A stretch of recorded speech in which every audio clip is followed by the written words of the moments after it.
दर्शकों, कांग्रेस लगातार पीएम मोदी और सरकार की विदेश नीति पर सवाल खड़े करती आ रही है, लेकिन कांग्रेस अब एक्सपोज हो गई है और कैसे कांग्रेस के नेता सिर्फ राजनीतिक रोटियां सेकने का काम करते हैं, बताते हैं आप। कांग्रेस के नेता को सिर्फ पीएम मोदी का विरोध करने से मतलब है, लेकिन पीएम मोदी लगातार भारत को विश्व स्तर पर मजबूत करने में लगे हैं। मोदी सरकार को पता है कि कब किसका और कैसे साथ देना है। शायद कांग्रेस के लोग ये भूल गए, लेकिन ये भारत की विदेश नीति का ही कमाल है कि आज दुनिया के तमाम बड़े नेता भारत के आगे नतमस्तक हैं और दुनिया में भारत का डंका बज रहा है।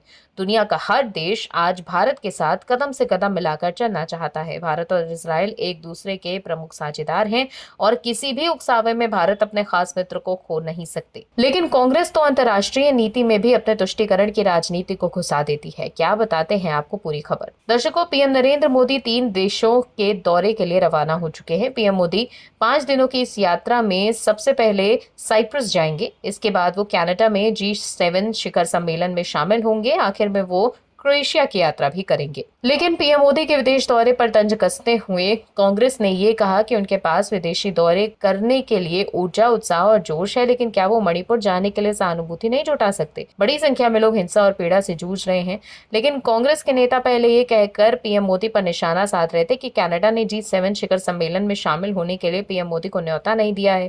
कांग्रेस ने कहा था कि ये एक और बड़ी कूटनीतिक चूक है।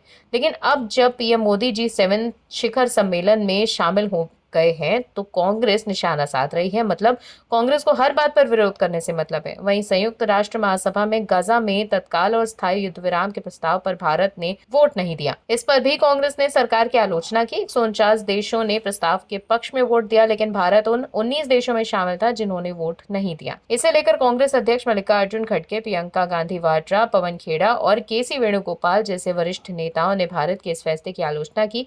उन्होंने इसे भारत की विदेश नीति में भटकाव बताया। खड़गे ने कहा कि भारत की विदेश नीति बर्बाद हो गई है और पीएम मोदी को बार बार हो रही गलतियों की जिम्मेदारी लेनी चाहिए। प्रियंका गांधी वाड्रा ने भारत के यूएन में वोट न देने को शर्मनाक और निराशाजनक बताया। वहीं पवन खेड़ा ने इसे नैतिक साहस की कमी बताया। भारत के यूएन में वोट न देने पर विवाद हो रहा है। कांग्रेस अध्यक्ष मल्लिकार्जुन खड़गे ने सरकार पर हमला बोलते हुए कहा कि भारत की विदेश नीति अब सही नहीं है। उन्होंने पीएम मोदी से इस बारे में जवाब मांगा है। खड़गे ने यह भी कहा कि 149 देशों में यूएन में प्रस्ताव रखा, लेकिन भारत उन 19 देशों में शामिल था जिसने वोट नहीं दिया।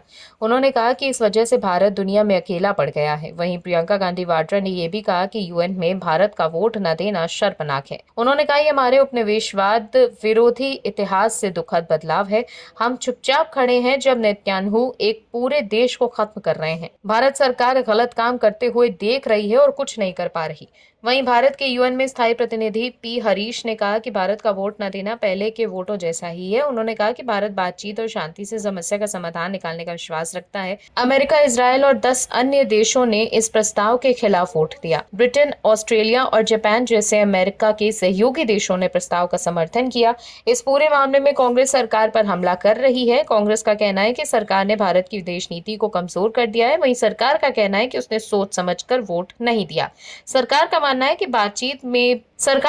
कि बातचीत से ही इस समस्या का समाधान हो सकता है। Bureau report, OMH news.